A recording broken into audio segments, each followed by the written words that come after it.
Oke, assalamualaikum warahmatullahi wabarakatuh. Oke, perkenalkan nama saya Muhammad Rizwan Nurbaki. Kali ini saya akan menjelaskan tentang proyek 6 IoT saya, yaitu Weather Station using Android.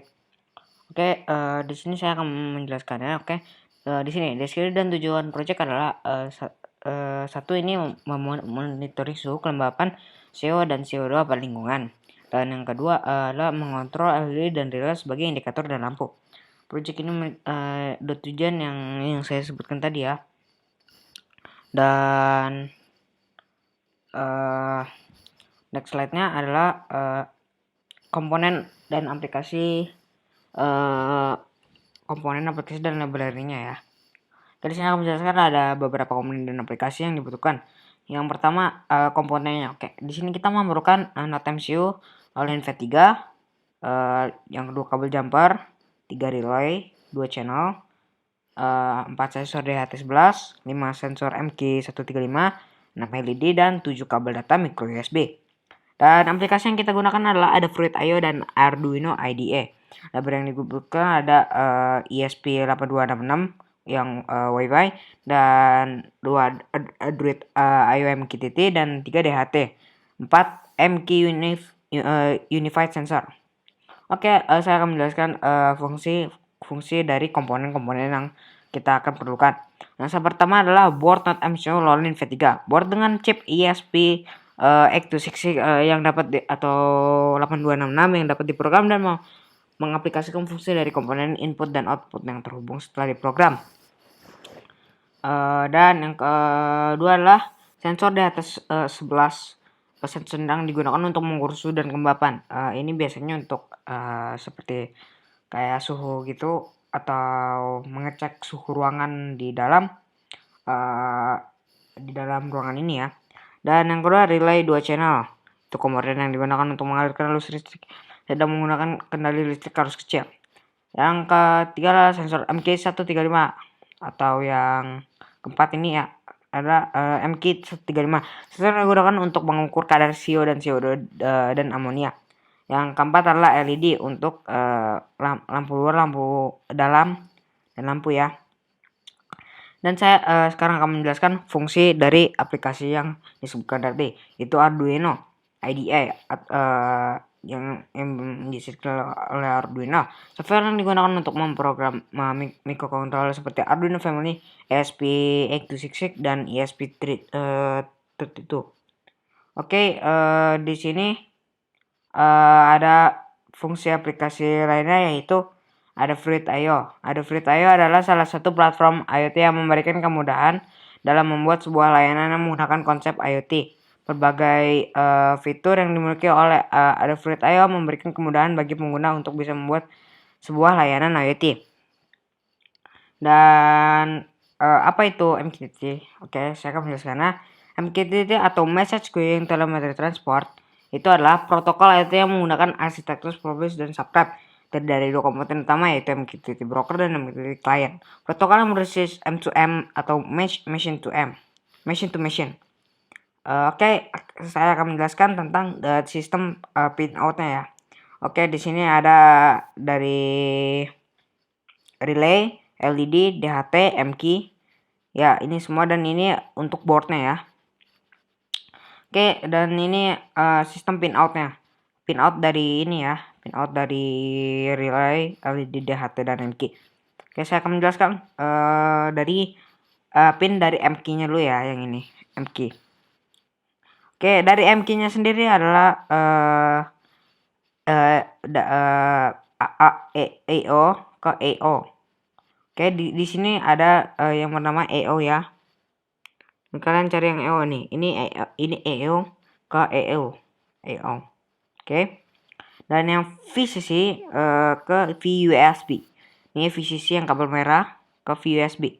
Dan yang GND ke GND near from GND ya. Di sini dekat VUSB GND-nya. Oke. Dan yang kedua adalah pin DHT11 ya.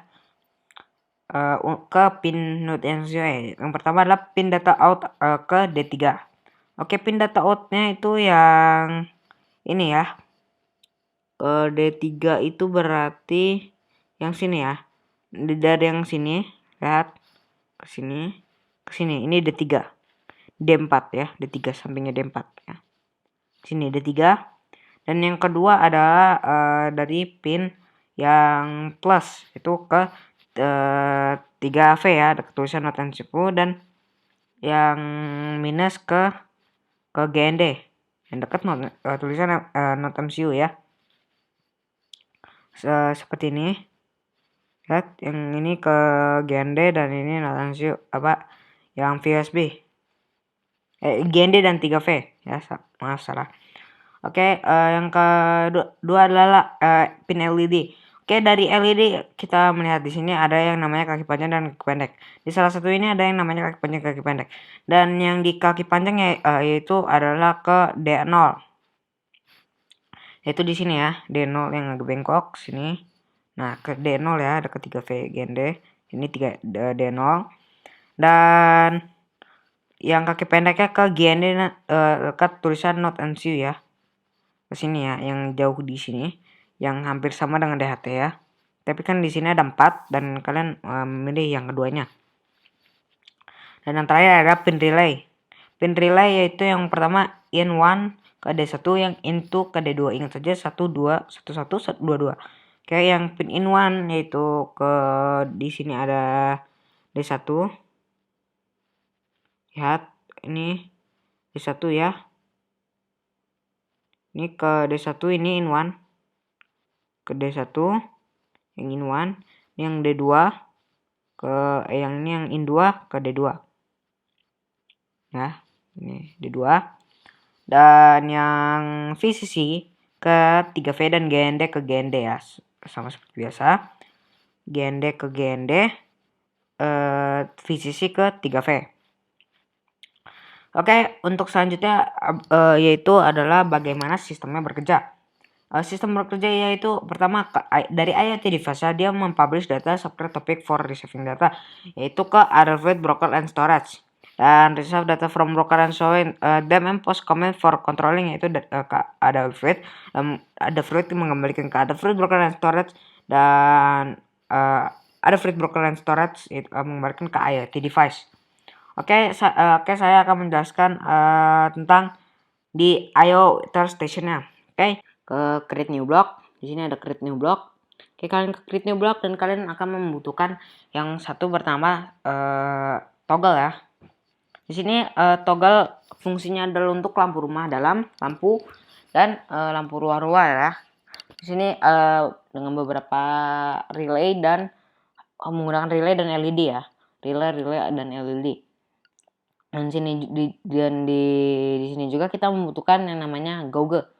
Oke, di sini kita memerlukan gauge yaitu untuk ininya ya, kelembapan dan suhu. Dan selanjutnya kita memerlukan yang namanya ini line chart ya. Line chart ini fungsinya untuk di sini CO dan CO2. Ya, langsung saja kita akan menganalisis semuanya. Untuk cara mulai kita di sini adalah edit layout ya. Maaf tadi salah, saya terlalu cepat menjelaskannya. Oke, di sini ada edit block, yang bernama edit block. Di sini kan ada relay 2. Dan jika kalian menamakan ini relay 2, oke, habis setelah itu di sini saya akan next step kan create dulu ya. Dan sini saya tulis lampu rumah dalam on off ya seperti biasa. Dan test value-nya 45. Oke, di sini. Dan di lampu sini saya akan menggunakan LED ya. Tadi kan saya menggunakan relay 2. Jadi di relay itu juga sama seperti kayak dalam gitu. Baik, di sini saya menggunakan LED dan di LED saya on off biasa dan test value-nya juga 45. Yang membedakannya adalah tadi di saat pertama kalian akan memberikan nama, yaitu di sini feed name-nya yang memberikan adalah LED relay 1 dan relay 2-nya di sana ya yang membedakannya. Dan di sini sama seperti itu, value-nya 45 dan on off lampu luar ya, kalian terserah menamakannya apa. Dan saya akan mengetahui yang di CO-nya ya. Di CO-nya kalian ya sini CO. Oke. Di CO-nya sendiri saya menggunakan blok detail CO dan show history 24 hours. X-axis lebar namanya waktu dan Y-axis namanya nilai. dan sisanya kalian kosongkan dan decimal plusnya 0 ya, atau 0. Dan ya seperti itu untuk membuat line chartnya yang CO. Dan untuk line chart sisi yang satunya lagi atau yang sebelahnya, yang CO2 nya di sini kita feed name-nya CO2 dan next ya. Dan di sini CO2 show history sama juga 24 hours dan waktunya x axisnya waktu sama seperti y axisnya nilai. Dan di sini decimal plusnya juga sama-sama 0 ya. Oke. Dan selanjutnya kita akan ke selanjutnya ya. Selanjutnya itu Google. Di Google sendiri kita menggunakan di sini kelembapan ya, sama seperti namanya kelembapan. Dan di sini saya blok detail kelembapan, min value-nya untuk kelembapannya 0 dan go max-nya value-nya adalah 100. Go width-nya adalah 25px dan untuk labelnya persen ya. Dan sini saya tes solo sama ya 45 decimal plus 0. Oke, untuk yang suhu di sini saya menunggu feed name-nya yaitu suhu. Setelah itu kalian blok detailnya suhu, go min value-nya 0 dan go max value-nya 100. Dan go width-nya saya 25px dan go labelnya adalah derajat Celcius. Dan test volume 45 decimal plus-nya saya di sini menaruh 2 ya. Oke, seperti itu. Dan sekarang saya akan buat jangan lupa di shuffle layout ya. Oke, dan seperti ini. Dan di sini ada beberapa yang kalian perlu ubah. Yaitu pertama dari Diva yang WLAN SSID-nya ini nama WiFi kalian, dan WLAN space-nya ini nama password-nya. Dan untuk IO server atau broker atau servernya dan portnya itu tidak usah diganti ya, server port itu tidak usah diganti. Dan yang kedua diganti adalah IO username atau ada fruit IO-nya ya. Saya di sini namanya Rasha, dan IO key-nya itu didapatkan dari mana? IO key-nya itu didapatkan dari sini ya. Ada di sekitar sini. Ini my key. Nah, kalian akan mendapatkannya ya di sini. Dan jika hilang kalian bisa regenerate key dan kalian tinggal kopikan dan kalian taruh di sini. Oke, jika sudah kalian tinggal testing aja. Oke, mungkin sampai segitu saja. Terima kasih, dan apabila saya banyak kesalahan dalam berucap, saya minta maaf segala-galanya. Oke. Assalamualaikum warahmatullahi wabarakatuh.